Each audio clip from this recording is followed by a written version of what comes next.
Good evening everyone. तो जैसा कि आप सब जानते हैं कि हमारा टॉपिक चल रहा था interior structure of the earth. पृथ्वी की आंतरिक संरचना मीन्स पृथ्वी की आंतरिक संरचना किस प्रकार की है, उसका कैसा कंपोजिशन है, उसकी स्ट्रक्चर कैसी है, वो होमोजीनियस है या हेट्रोजीनियस है, इन सब की स्टडी हम कर रहे थे। तो अर्थ का मैंने आपको बता दिया था कि मेन जो है वो अर्थ की 3 लेयर्स होती हैं, क्रस्ट, मेंटल एंड कोर। हमने स्टडी कर लिया था जो upper most layer of the अर्थ है, क्रस्ट है, उसका डिस्कशन हम कर चुके थे। इसके बाद हमने देखा था कि क्रस्ट जो है उसका डिवीजन कैसे कैसे किया जाता है, कॉन्टिनेंटल क्रस्ट और ओशनिक क्रस्ट में क्या है कि इसका डिवीजन किया जाता है। इस डिवीजन का बेस क्या है कि कॉन्टिनेंटल क्रस्ट है उसकी मोटाई ज्यादा पाई जाती है और वो एक लाइट मिनरल ग्रेनाइट से बनी हुई है। दूसरा हमने देखा था ओशियनिक क्रस्ट। ओशियनिक क्रस्ट जिसकी मोटाई 7 to 10 किलोमीटर, 7 से 10 किलोमीटर ही मिलती है। ओशियनिक क्रस्ट जो है वो हैवी मिनरल्स बेसाल्ट से बनी हुई है। इसीलिए मैंने आपको बता दिया था कि जब इन दोनों का कन्वर्जेंस होता है तो ओशियनिक क्रस्ट ज्यादा भारी होने के कारण सबडक्ट हो जाती है बीनीथ द कॉन्टिनेंटल क्रस्ट, जिसकी वजह से क्या है कि वोल्केनिक इरप्शन होते हैं, अर्थक्वेक आते हैं, बेनी ऑफ जोन बनता है। तो ये सारा डिस्कशन हम कर चुके थे। आज हम अर्थ की जो दूसरी लेयर है जिसे इंजन ऑफ द अर्थ कहा जाता है उसकी स्टडी करेंगे। चलिए देखते हैं कि इसे इंजन ऑफ द अर्थ क्यों बोला जाता है। First of all this the engine of the अर्थ कौन सी लेयर है जिसे पृथ्वी का, हमारी पूरी की पूरी अर्थ का इंजन बोला जाता है, और ऐसा क्यों बोला जाता है, इसके लिए हमें इसकी सारी की सारी जो विशेषताएं हैं, इसके अंदर कौन कौन से क्या है कि प्रोसेस चलती हैं, कौन कौन सी कैसे कन्वेक्शन करंट्स चलती हैं, मेंटल प्लूम कैसे बनते हैं, इन सब की स्टडी हमें करनी पड़ेगी। तो इस लेयर को बोला जाता है mental.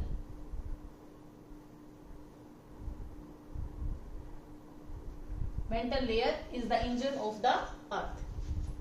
This mental layer is between crust and core. जो हमारी पृथ्वी है उसकी अपर मोस्ट लेयर जो है वो है भूपर्पटी, क्रस्ट। ये हमने देखा था एक बिल्कुल बेसिक जो क्लासिफिकेशन होता है अर्थ का वो है क्रस्ट, मेंटल एंड कोर। भूपर्पटी, प्रवाह एंड क्रोड ये बोला जाता है, ठीक है। जो ये मीडियम की लेयर है मेंटल लेयर, यानी कि जो प्रवाह की परत है वो किन दो परतों के बीच में पाई जाती है, this is between crust and core. Crust and core के बीच में ये पाई जाती है। ओके, इसकी थिकनेस कितनी है हमने देख लिया था कि जो कॉन्टिनेंटल क्रस्ट है वो 70 किलोमीटर तक पाई जाती है, मतलब उसकी जो मोटाई है वो 35 से 70 किलोमीटर के बीच में होती है। मीन्स 0 से 70 किलोमीटर तक अगर हम देखते हैं तो कॉन्टिनेंटल क्रस्ट मिलती है। उसके बाद हमने देखा था कि जो मेंटल लेयर है वो स्टार्ट हो जाती है, बट मेंटल लेयर का जो अपर मोस्ट पार्ट होता है जो कि रिजिड होता है वो आपका लिथोस्फीयर में ऐड होता है। हम साथ के साथ क्या है कि जो बेसिक क्लासिफिकेशन है क्रस्ट, मेंटल एंड कोर वो तो कर ही रहे हैं, साथ में क्या है कि एक और क्लासिफिकेशन है मॉडर्न क्लासिफिकेशन, जिसमें जो अर्थ की लेयर्स है उसको लिथोस्फीयर, मेसोस्फीयर, एस्थेनोस्फीयर, बेरिस्फीयर में डिवाइड किया जाता है। तो साथ के साथ हम इनकी स्टडी भी कर रहे हैं। मैंने आपको बता दिया था कि continental crust plus oceanic crust and plus में upper most part of upper mantle मिलाकर लिथोस्फीयर बनाता है। लिथोस्फीयर में मैंने आपको बताया था कि जो मेंटल की दूसरी लेयर है एस्थेनोस्फीयर वो लिथोस्फीयर में ऐड नहीं होती है। ओके, तो लिथोस्फीयर की स्टडी हमने कल भी की थी। आज मैं आपको फिर से बता रही हूँ कि ये 70 किलोमीटर से लेकर के 100 किलोमीटर तक होती है, ठीक है। अब हमने 2 डिसकंटिन्यूटी की बात की थी कल। पहली डिसकंटिन्यूटी मैंने आपको बताई थी जो कॉन्टिनेंटल क्रस्ट में अपर क्रस्ट एंड लोअर क्रस्ट पाई जाती है उसके बीच में मिलती है। अब आप मुझे बताइए कि उस डिसकंटिन्यूटी को मैंने क्या कहा था, कौन सी ऐसी डिसकंटिन्यूटी है जो अपर क्रस्ट में और लोअर क्रस्ट के बीच में पाई जाती है, दैट इज कोनार्ड डिसकंटिन्यूटी। हम अर्थ की जितनी भी लेयर्स करेंगे उनके अंदर 5 डिसकंटिन्यूटी का भी अध्ययन करेंगे। पहली डिसकंटिन्यूटी जो है वो मैंने आपको बता दी थी, that is between the upper crust and lower crust. Upper crust और लोअर क्रस्ट का जो कॉन्सेप्ट है वो सिर्फ कॉन्टिनेंटल क्रस्ट में ही मिलता है, क्योंकि ओशियनिक क्रस्ट तो पहले से ही बहुत थिन होती है। उसके ऊपर तो हम देख लेते हैं भाई एक सेडिमेंट की लेयर आपको बिल्कुल मिल सकती है। उसके बाद जो मेजर जो ओशियनिक रॉक है, जो ओशियनिक क्रस्ट है वो आपकी बेसाल्ट की ही मिलेगी।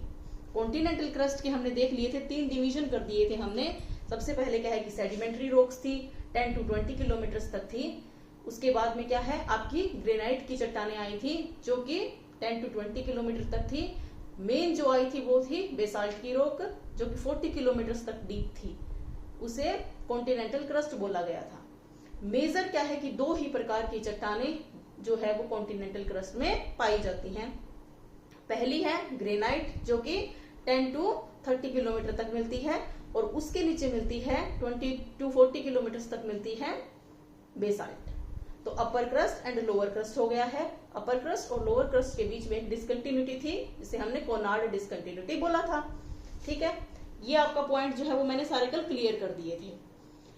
उसके बाद में हमने एक ट्रांजिशनल क्रस्ट का भी जिक्र किया था जो कि क्या है, कोस्टल एरियाज में मिलती है।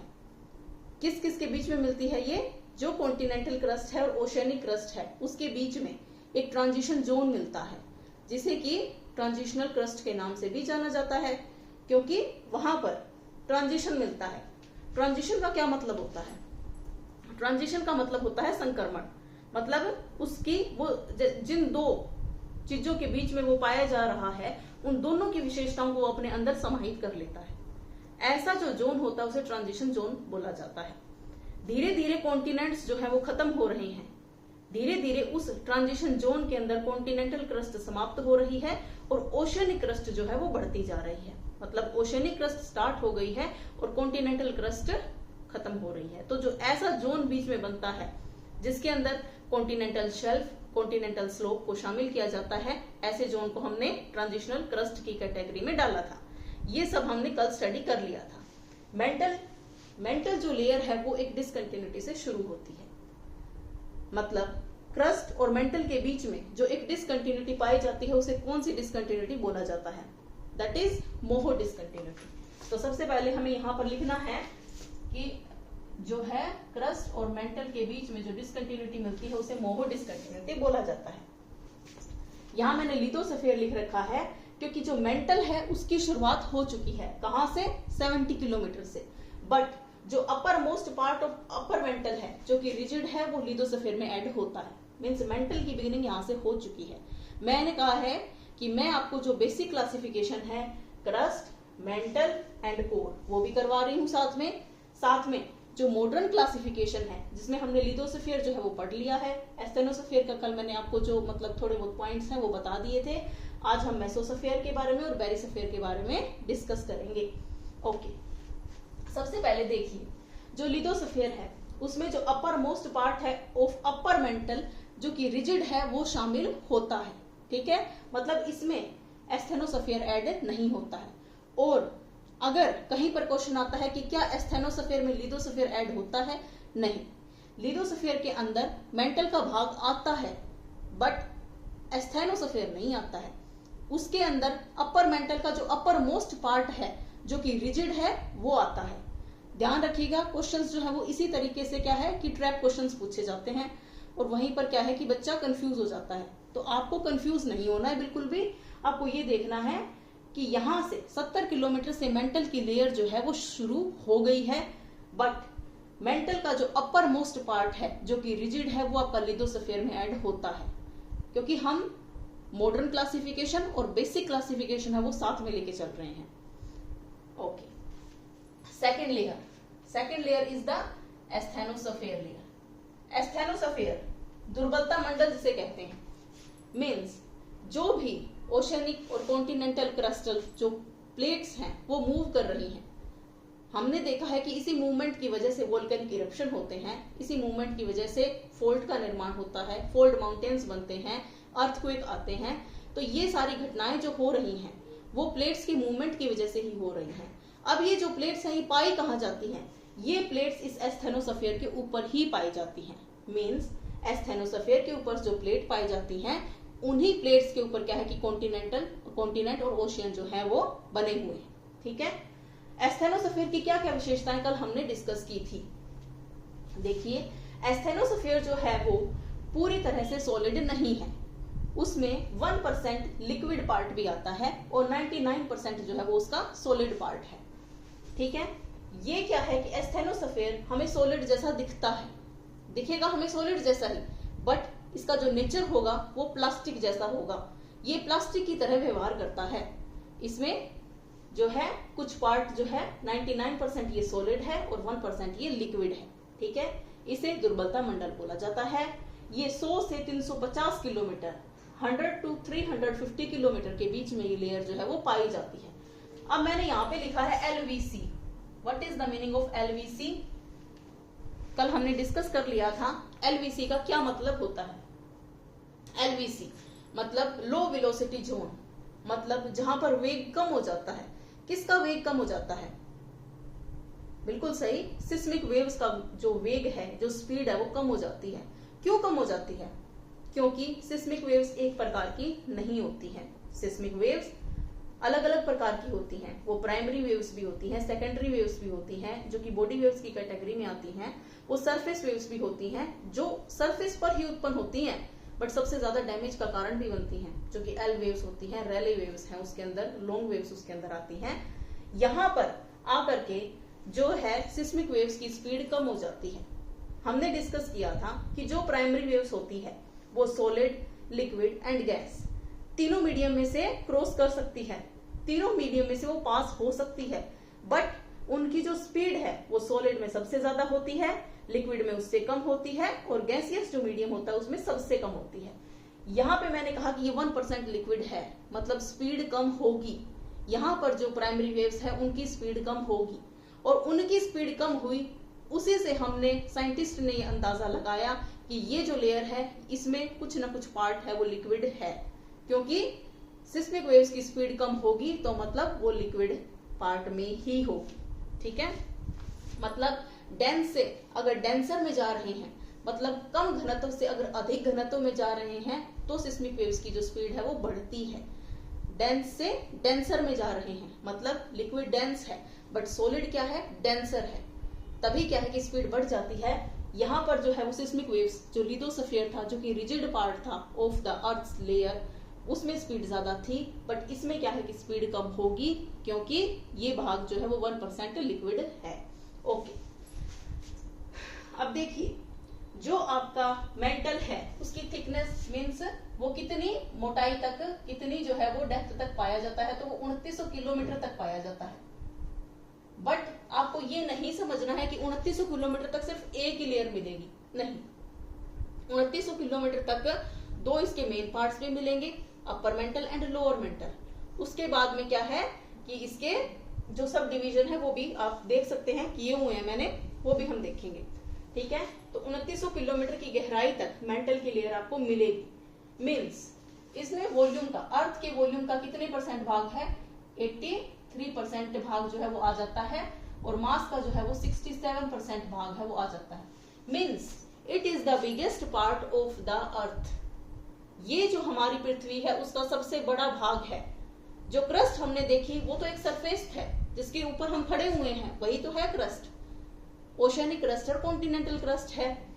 जो आपका कोर है वो तो हीट को जनरेट कर रहा है, वो क्या है, हीट को उत्पन्न कर रहा है, क्योंकि उसका टेम्परेचर बहुत ज्यादा है, 5000 से 6000 डिग्री सेल्सियस तक टेम्परेचर है उसका। इस वजह से कोर तो जो है वो हीट को जनरेट करने का काम कर रहा है, हीट को उत्पन्न करने का काम कर रहा है। आपकी जो क्रस्ट है जो एक सरफेस के रूप में पाई जाती है, तो मेन जो आपका पार्ट बचा वो कौन सा था, वो पार्ट था मेंटल का, प्रवार का भाग था वो आपकी जो लेयर थी वो प्रवार की लेयर थी। इसीलिए इसे इंजन ऑफ द अर्थ बोला गया है, क्योंकि सारी की सारी जो प्रोसेस है वो इस मेंटल लेयर के अंदर ही हो रही है। कौन सी ऐसी प्रोसेस है, कन्वेक्शन करंट्स की प्रोसेस है। कन्वेक्शन करंट्स की उत्पत्ति हो रही है यहाँ पर। इन्हीं कन्वेक्शन करंट्स की वजह से प्लेट्स का मूवमेंट होता है, क्योंकि यही जो करंट है वो प्लेट्स को धक्का देती हैं, जिसकी वजह से जो आपकी प्लेट्स हैं वो एक दूसरे के पास आती हैं, उनमें कन्वर्जेंस होता है, सबडक्शन होता है, डाइवर्जेंस होता है, अटलांटिक मतलब रिजिस का निर्माण होता है, अर्थक्वेक आते हैं, वोल्केनिक इरप्शन आते हैं।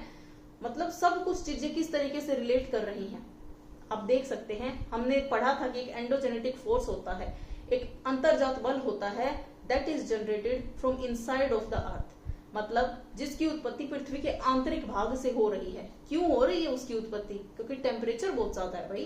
टेम्परेचर 5000 से 6000 डिग्री सेल्सियस है। हीट तो उत्पन्न होगी ही होगी, रॉक्स जो है वो अपने आप को सॉलिड नहीं रख पाएंगी, वो मेल्ट होंगी। वहां पर क्या है, टेम्परेचर बढ़ता है तो डेंसिटी कम होती है, वो ऊपर राइज भी करती हैं। ऊपर राइज करेंगी तो वो टेम्परेचर कम होगा, वो ठंडी भी होंगी, वो सिंक भी करेंगी। इस वजह से क्या है कि एक सर्कुलर मोशन बन जाता है, उसे ही कन्वेक्शन करंट्स कहा जाता है। एक बात आपको याद रखनी है कि कन्वेक्शन करंट्स के उत्पन्न होने के लिए पहली कंडीशन ये कभी नहीं होती है कि पूरा का पूरा लिक्विड स्टेट में ही रॉक्स हो। कन्वेक्शन करंट्स के लिए टेम्परेचर में डिफरेंस होना चाहिए, डेंसिटी में डिफरेंस होना चाहिए, मिनरल्स में विविधता पाई जानी चाहिए, और ये सब जो है वो मेंटल के अंदर है। इसीलिए कन्वेक्शन करंट्स यहाँ पर उत्पन्न होती हैं। ठीक है, चलिए देखते हैं आगे इसकी क्या विशेषताएं हैं। नेचर मैंने आपको बता दिया है इसका कैसा है कि ये सॉलिड है बट प्लास्टिक। ये क्या है, प्लास्टिक जैसा व्यवहार करती है। सॉलिड हमें ये दिखती है बट ये क्या है कि पूरी तरीके से सॉलिड नहीं है, इसके अंदर मूवमेंट होता है, इसके अंदर फ्लो होता है, बट वो फ्लो आप ऐसे मत समझो कि 1 मिनट में ही हो गया, नहीं। वोल्केनिक इरप्शन की घटना आपको लगेगा कि हाँ भाई 1 मिनट में सब कुछ वोल्केनिक इरप्शन की घटना हो गई है, ठीक है, वो एक अलग कॉन्सेप्ट है। बट यहाँ पर जो मूवमेंट होता है ना, उस मूवमेंट को होने में हजारों लाखों करोड़ों साल लग जाते हैं। ठीक है, तो कन्वेक्शन करंट्स को आप अगर लेके चलोगे इन दिस मेंटल लेयर तो 1 मिनट का कॉन्सेप्ट लेके आपको नहीं चलना है, हजारों लाखों साल का एक बड़ा कॉन्सेप्ट लेके आपको माइंड में चलना है, तभी आप इस जो पूरे के पूरे कॉन्सेप्ट को अच्छे से समझ पाओगे। ठीक है, देखिए रिजिड नहीं है ये सेमी सॉलिड स्टेट में है। ओके, मिनरल्स कौन कौन से ऐसे मिनरल्स हैं जो आपकी इस मेंटल लेयर में पाए जाते हैं? हमने देखा था क्रस्ट के अंदर हमने मिनरल्स की स्टडी की थी, बिल्कुल की थी। हमने देखा था कि जो कॉन्टिनेंटल क्रस्ट है वो ग्रेनाइट से बनी हुई है, जो कि एक लाइट मिनरल होता है। ओशनिक क्रस्ट है वो बेसाल्ट से बनी हुई है, जो कि हैवी मिनरल होता है, तभी इसका सबडक्शन होता है। अब आपकी जो मेंटल लेयर है उसके अंदर कौन कौन से मिनरल्स पाए जाते हैं? इसके अंदर सिलिकेट भी मिलेगा, इसके अंदर मैग्नीशियम भी मिलेगा, फेरस भी मिलेगा, बट जो एक मेजर मिनरल है वो आपकी मेंटल लेयर में कौन सा पाया जाता है? वो मिलता है ओलिवाइन मिनरल। ओलिवाइन मिनरल का स्ट्रक्चर चेंज होता है, जिसकी वजह से क्या है कि एक पूरी की पूरी लेयर बनती है, जिसे कि आपकी ये बीच की जो लेयर है उसे बोला जाता है। हम स्टडी करेंगे इसकी भी। देखिए, अब मैंने आपको बता रखे हैं मेन जो सब डिवीजन होते हैं, एक है सब डिवीजन अपर मेंटल और दूसरा जो सब डिवीजन है वो है लोअर मेंटल। ये हमने डिवीजन कर दिए हैं, ये इसके 2 भाग कर दिए हैं। अब इसके भी क्या है कि उपभाग होंगे, इसके भी सब डिवीजन होंगे। Main division, upper division and lower mental जो है उसमें कर दिया है, sorry upper mantle and lower mental में हमने इसका डिवीजन कर दिया है, इसको 2 भागों में हमने बांट दिया है। ठीक है, अब जो इसके सबसे मोस्ट इंपोर्टेंट डिवीजन है वो कौन सा है? आप बताइए कौन सा इसका सबसे इंपोर्टेंट जो डिवीजन होगा वो होगा? बिल्कुल सही, एस्थेनोसफेयर। क्योंकि एस्थेनोसफेयर 1% लिक्विड 99% सॉलिड है, इसके ऊपर ही हमारी प्लेट्स पाई जाती हैं, इसमें ही कन्वेक्शन करंट्स सबसे ज्यादा इफेक्टिव होती हैं, और ये इसमें जो करंट्स उत्पन्न होती हैं वही क्या है कि धक्का देती है हमारी कॉन्टिनेंट को और ओशियंस को, जिसकी वजह से हमारी पृथ्वी के ऊपर जो भी लैंडफॉर्म्स बन रहे हैं, जो एंडोजेनेटिक फोर्स से बन रहे हैं, वो इसी वजह से बनते हैं। तो सबसे इंपॉर्टेंट लेयर जो है वो है एस्थेनोसफेयर। ओके, 100 to 350 किलोमीटर तक ये पाई जाती है। LVC लो वेलोसिटी जोन है ये, 1% लिक्विड 99% सॉलिड है। ओके, उसके बाद में हमने कन्वेक्शन करंट्स की स्टडी कर ली है। मैं आपको दोबारा से क्या है कि इसको रिवाइज करवाऊंगी, जब क्विक रिवीजन हम करेंगे तब हम इन सभी टॉपिक्स को क्या है दोबारा से भी देखेंगे। देखिए, उसके बाद में हमारी जो एस्थेनोसफेयर की है, हमारी जो सेकेंड लेयर ऑफ मेंटल हो गई है। उसके बाद में ये जो लेयर थी वो थी 1% लिक्विड एंड 99% सॉलिड, बट इसके नीचे एक लेयर मिलेगी। यहां पर क्या है कि रिजिडिटी बढ़ना थोड़ी शुरू हो जाती है, मतलब सॉलिडिटी बढ़ना स्टार्ट हो जाती है मेंटल की। तो इस लेयर की मेन विशेषता यही है कि ये कितनी है, 350 से 410 किलोमीटर तक पाई जाती है, मीन्स 350 किलोमीटर्स टू 410 किलोमीटर तक ये पाई जाती है। और यहाँ पर आपकी जो मेंटल लेयर लिक्विड में आ गई थी वो थोड़ा थोड़ा रिजिड होना, थोड़ा थोड़ा सॉलिड होना स्टार्ट कर देती है। ओके, चाहे मैं आपको ऐसे बोल रही हूँ कि सॉलिड होना स्टार्ट कर देती है, बट पूरी की पूरी मेंटल है वो एक सेमी सॉलिड स्टेट में है। वो सॉलिड दिखती है बट उसका नेचर है प्लास्टिक जैसा, वो प्लास्टिक जैसा व्यवहार करती है, क्योंकि पूरे के पूरे मेंटल में कन्वेक्शन करंट्स उत्पन्न होती हैं। कभी भी आपको माइंड में ये कॉन्सेप्ट अपने नहीं बिठा के रखना है कि कन्वेक्शन करंट सिर्फ एस्थेनोस्फीयर में ही होगी। ठीक है, एस्थेनोस्फीयर में लिक्विड है, बट कन्वेक्शन करंट्स यहाँ सबसे ज्यादा इफेक्टिव है, बट कन्वेक्शन करंट्स की उत्पत्ति जो है वो यहीं से हो जाती है, क्योंकि यहाँ से कोर और मेंटल की जो बाउंड्री होती है, जिसे कि क्या है गुटेनबर्ग डिसकंटिन्यूटी बोला जाता है, यहीं से क्या है कन्वेक्शन करंट्स उत्पन्न हो जाती हैं। मैंने आपको पहले भी बताया है कि कन्वेक्शन करंट्स के लिए कंडीशन ये नहीं है कि लिक्विड मीडियम हो। कन्वेक्शन करंट्स के लिए कंडीशन है कि टेम्परेचर में डिफरेंस हो, डेंसिटी में डिफरेंस हो, जो कि आपकी पूरी की पूरी मेंटल लेयर में मिलता है। ठीक है, ओके। इसके बाद में देखिए ट्रांजिशन जोन मिलता है। Transition zone between 410 to 660 kilometres, ये एक ट्रांजिशन जोन है। यहां पर आपका जो है अपर मेंटल समाप्त होता है। अब ये जो ट्रांजिशन यहाँ पर क्या है, ट्रांजिशन जोन, इसे संक्रमण क्षेत्र क्यों बोला जाता है? संक्रमण क्षेत्र, मैंने संक्रमण आपको बता दिया था कि सभी प्रकार की विशेषताएं जो धारण कर ले, मतलब अगर दो के बीच में है तो उन दोनों की विशेषताओं को जो अपने अंदर समाहित कर ले तो उसे एक ट्रांजिशन जोन बोला जाता है।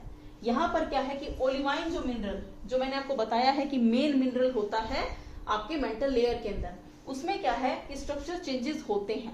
मींस ओलिवाइन जो मिनरल है उसमें स्ट्रक्चरल चेंजेस, ठीक है, हमें देखने को मिलते हैं। उसके बाद में यहाँ पर डेंसिटी जो है वो बढ़ जाती है। हमने देख लिया था एस्थेनोस्फीयर में डेंसिटी कम हो गई थी, इसी वजह से जो सिस्मिक वेव्स की स्पीड है वो कम हो गई थी, क्योंकि डेंस से डेंसर मीडियम में जाते हैं या फिर डेंसर से डेंस मीडियम में आते हैं तो जो स्पीड है वो कम हो जाती है।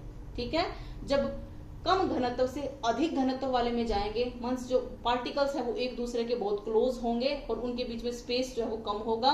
इस वजह से क्या है कि वहां पर स्पीड ज्यादा होगी, बट यहाँ पर स्पीड क्या है सिस्मिक वेव्स की आपको ज्यादा मिलेगी, क्योंकि यहाँ पर डेंसिटी ज्यादा है, रिजिडिटी सॉलिडिटी यहाँ से स्टार्ट हो गई थी, इसीलिए ये लेयर जो है हमारी इंपॉर्टेंट बन जाती है। ठीक है, उसके बाद में एक ट्रांजिशन जोन है जहां पे जो ओलिवाइन मिनरल है उसमें स्ट्रक्चरल चेंजेस होते हैं और इसी स्ट्रक्चरल चेंजेस की वजह से क्या है कि डेंसिटी बढ़ जाती है। यहाँ पर सिस्मिक वेव्स की जो स्पीड है वो बढ़ जाती है। ओके, यहाँ पर आपकी अपर मेंटल है वो कंप्लीट होती है। उसके बाद में हम आ गए हैं 660 किलोमीटर तक। यहां से आपकी जो लोअर मेंटल है वो स्टार्ट होती है। ठीक है, अब जो अपर मेंटल है और जो लोअर मेंटल है, अपर मेंटल एंड लोअर मेंटल के बीच में फिर से एक डिसकंटिन्यूटी आपको देखने को मिलेगी, वो है रैपिड डिसकंटिन्यूटी।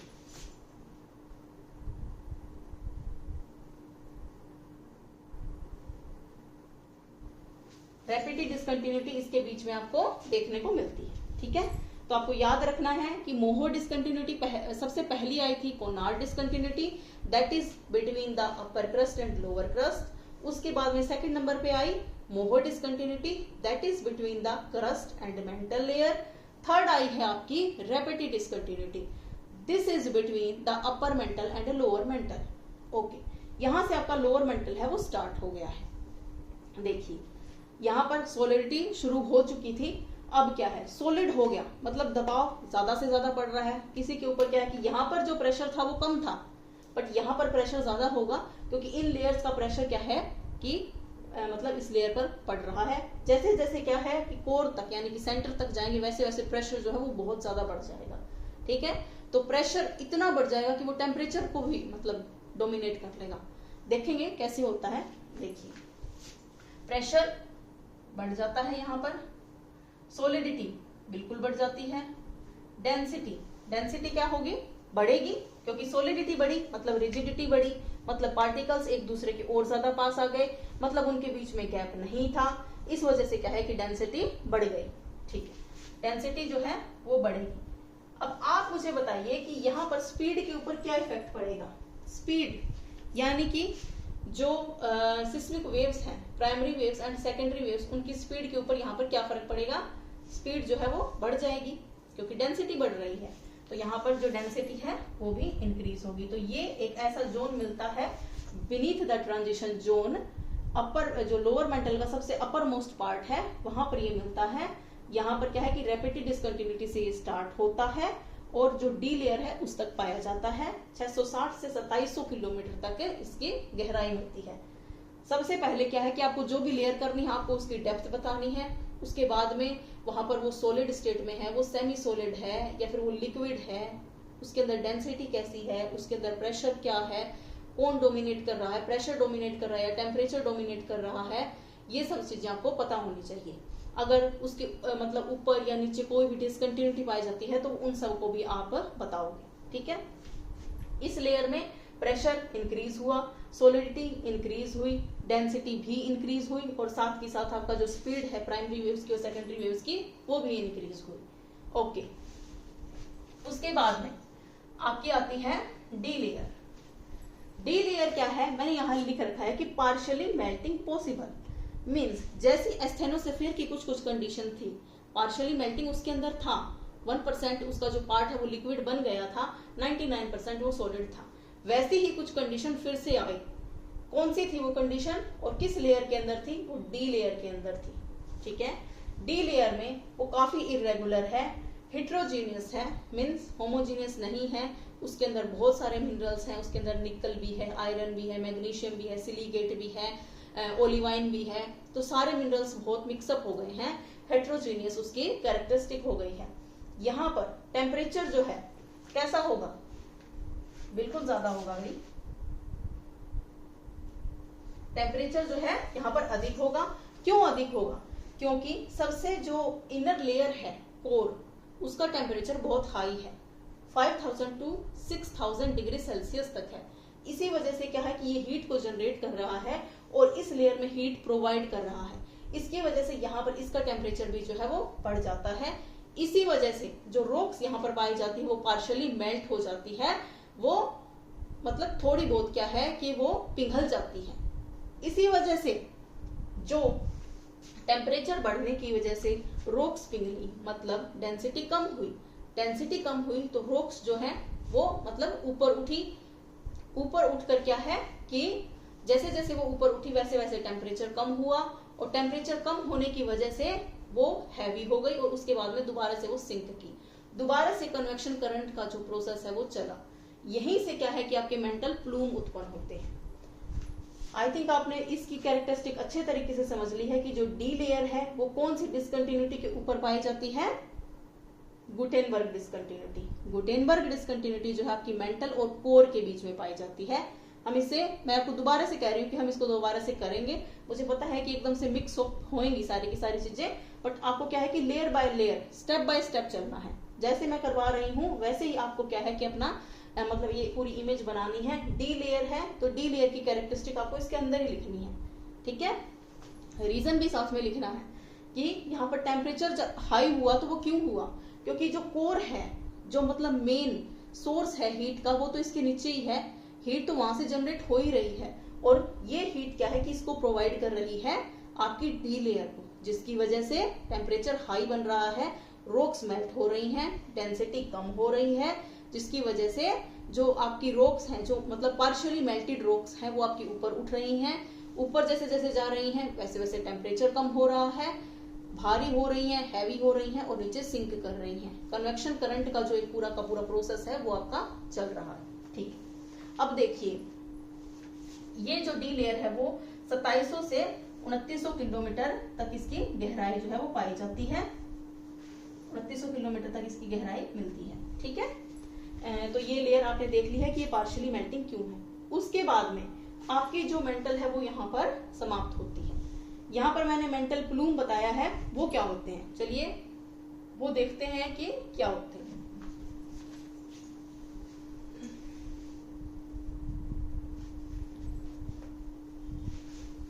चलिए देखिए, what is the meaning of mantle plume. Mantle plume क्या होते हैं? जब यहाँ पर टेम्परेचर बहुत हाई हो जाता है तो रॉक्स जो हैं वो मेल्ट हो जाती हैं और जब वो रॉक्स ऊपर उठती हैं तो वो क्या है कि एक थिन कॉलम बनाती हैं। देखिए इस तरीके से और यहाँ पर ऊपर जाकर क्या है कि वो ऐसे फैल जाती हैं, तो ये क्या है कि एक मशरूम लाइक शेप बनाती हैं। इसे ही मेंटल प्लूम बोला जाता है। मतलब ये जो मेंटल प्लूम है ये आपके वोल्केनिक इरप्शन का कारण बनते हैं। हमने देखा वोल्केनिक इरप्शन वहां पर हो रहे थे, मतलब मेन कहां पर हो रहे थे, प्लेट की बाउंड्री पे हो रहे थे। Convergent plate boundary, divergent plate boundary, transform plate boundary वहां पर हो रहे थे, ठीक है। बट जहां पर मेंटल प्लूम बन गया वो एक पूरी की पूरी प्लेट के बीच में भी हो सकता है, वो ऐसी जगह पर भी हो सकता है जहां पर ना तो प्लेट की बाउंड्री होती है, ना ही प्लेट एक दूसरे से टकरा रही हैं, ना ही एक दूसरे से दूर जा रही हैं। वहां पर भी अगर अर्थ के इंटीरियर में मेंटल प्लूम बन गया तो वहां पर भी वोल्केनिक इरप्शन होंगे, जैसे कि हवाईयन आइलैंड। यहाँ पर मान लीजिए एक मेंटल प्लूम जो है वो बन गया है, इसके ऊपर से क्या है कि लेयर जा रही है, जैसे जैसे लेयर पास होगी इसके ऊपर से वैसे वैसे क्या है कि वोल्केनिक माउंटेन्स का निर्माण होता जाएगा। एक मतलब माउंटेन की चेन बनती जाएगी, ठीक है। ऐसी ही चेन क्या है कि हमें हवाईयन आइलैंड में देखने को मिलती है। हवाई आइलैंड कहाँ पे है, किस ओशियन में है, पैसिफिक ओशियन में है। वहां पर एक मेंटल प्लूम जो है वो बना हुआ है, जिसकी वजह से वोल्केनिक इरप्शन हो रहे हैं, जिसकी वजह से आइलैंड का निर्माण हो रहा है। याद रखने वाली बात क्या है कि वो प्लेट बाउंड्री पर नहीं है, वहां पर ना ही तो कन्वर्जेंट प्लेट बाउंड्री है, ना ही डाइवर्जेंट प्लेट बाउंड्री है, वहां पर मेंटल प्लूम है, जिसकी वजह से एक ऐसे जो है मतलब स्ट्रक्चर बनती है। मेंटल प्लूम की जो शेप है वो हम इस तरीके से मशरूम शेप में हम इसको दिखाते हैं, क्योंकि एक जो इसका टेल होती है, मीन्स यहाँ पर एक थिन कॉलम होता है, इस तरीके से क्या है कि मेंटल प्लूम उठता है और जैसे जैसे मतलब ये ऊपर जाता जाता है वैसे वैसे ही फैल जाता है, क्योंकि टेम्परेचर जो है वो कम हो जाता है और इसी वजह से एक मशरूम शेप में बनता है, ठीक है। क्वेश्चन आता है कि मेंटल प्लूम, मेंटल की या पूरी की पूरी जो अर्थ है उसमें से कौन सी लेयर से संबंध रखता है, ठीक है। अगर मेंटल दे रखा है तो दी बेस्ट है आपके लिए, बट अगर ऑप्शन में मेंटल नहीं दे रखा है और डी लेयर दे रखा है और कोर लेयर भी दे रखा है, साथ में क्या है एस्थेनोस्फीयर भी दे रखा है, तो आप कौन से पे टिक करोगे? जहां तक मेरा आइडिया है तो या तो कोर से करोगे या फिर क्या है कि एस्थेनोस्फीयर से करेंगे बहुत सारे मतलब बच्चे तो, बट क्या है कि एस्थेनोस्फीयर नहीं है, मेंटल प्लूम जो उत्पन्न हो रहे हैं वो आपके डी लेयर से उत्पन्न हो रहे हैं। याद रखने वाली बात है, सबसे इंपॉर्टेंट पॉइंट मुझे यही लग रहा है इसका। चलिए देखिए, उसके बाद में डी लेयर जो कि 2900 किलोमीटर की गहराई तक मिली थी, उसके बाद में फिर से एक डिसकंटिन्यूटी आई। कौन सी डिसकंटिन्यूटी है ये और किस किस लेयर के बीच में है? यहां तक हमने देखा कि जो मेंटल लेयर है वो समाप्त हो गई है और 2900 किलोमीटर से 6371 किलोमीटर तक लेयर पाई जाती है कोर लेयर। तो गुटेनबर्ग डिसकंटिन्यूटी किस किस के बीच में है, कौन कौन सी लेयर के बीच में है? मेंटल और कोर के बीच में है, ठीक है। Gutenberg discontinuity is between mental layer and core layer, ठीक है। प्रवार और क्रोड के बीच में जो एक असंगतता पाई जाती है, एक डिसकंटिन्यूटी पाई जाती है, उसे क्या बोला जाता है? गुटेनबर्ग डिसकंटिन्यूटी बोला जाता है। ओके, देखिए अब जो ये लोअर मेंटल है इसे यहां पर हमने पढ़ लिया था लिथोस्फीयर, एस्थेनोस्फीयर। लोअर मेंटल को क्या बोला जाता है? मेसोस्फीयर। लोअर मेंटल को कहा जाता है मेसोस्फीयर। मैं यहां पे लिख देती हूँ।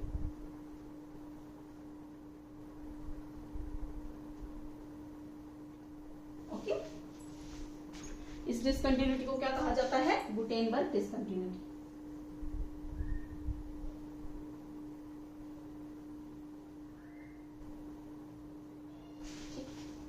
चलिए देखिए, हमने कंप्लीट कर लिया है 2900 किलोमीटर तक। आगे बढ़ते हैं और पृथ्वी की गहराई में जाते हैं, कैसा कंपोजिशन है देखते हैं। देखिए 2900 किलोमीटर के बाद में आपकी जो लेयर है, जो सबसे इनर लेयर है, केंद्र में है, वो स्टार्ट हो जाती है पृथ्वी की, जिसे बोला जाता है कोर। इसे एक और लेयर के नाम से भी जाना जाता है, जो कि हम मॉडर्न क्लासिफिकेशन में देख रहे हैं, लिथोस्फीयर, एस्थेनोस्फीयर।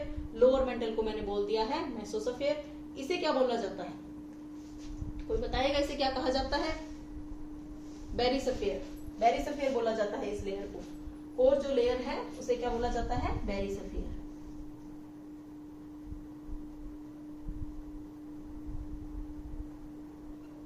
ठीक है, इस लेयर को बेरिस्फीयर के नाम से जाना जाता है। अब इस कोर के दो भाग होते हैं। किस बेस पे होते हैं ये दो भाग?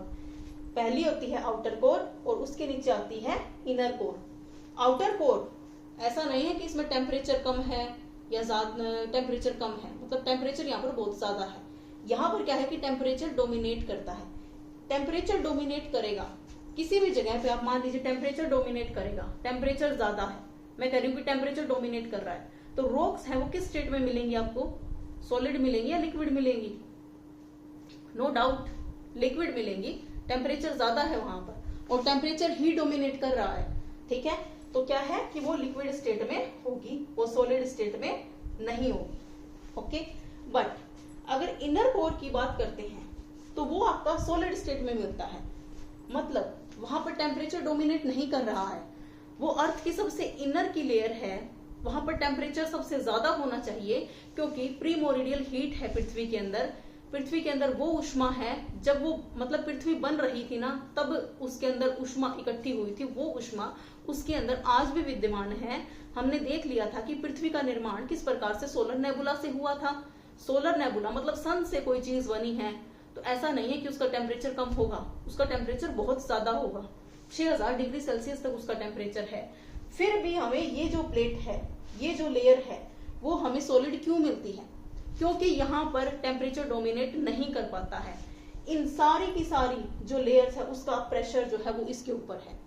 अब यहाँ पर क्या है, प्रेशर इतना ज्यादा है कि वो टेम्परेचर को डोमिनेट नहीं करने देता है, यहाँ पर प्रेशर डोमिनेट करता है। टेम्परेचर के इतना अधिक होने के बावजूद भी आपकी जो इनर कोर है वो मेल्ट नहीं हो पाती है, वो सॉलिड में बनती है। इस वजह से, क्योंकि यहाँ पर प्रेशर डोमिनेट करता है, जो कि 5150 to 6371 किलोमीटर तक पाई जाती है।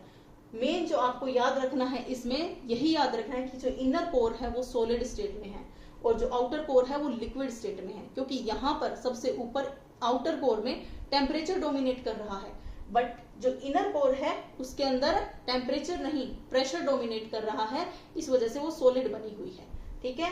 तो ऊपर का भाग जहां पर टेम्परेचर इनर कोर से तो कम होगा, फिर भी क्या है कि वो लिक्विड बना हुआ है, क्योंकि टेम्परेचर ने वहां पर अपना अधिकार कर लिया है।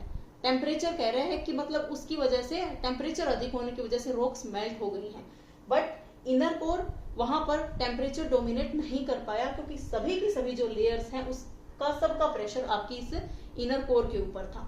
इस वजह से इनर कोर क्या है कि मेल्ट नहीं हो पाया, सॉलिड बन गया। अगला क्वेश्चन क्या आता है, जो डिसकंटिन्यूटी आपकी आउटर कोर और इनर कोर के बीच में पाई जाती है उसे क्या बोला जाता है? उसे बोला जाता है लेहमैन डिसकंटिन्यूटी, ओके। इसे लेहमैन डिसकंटिन्यूटी के नाम से जाना जाता है।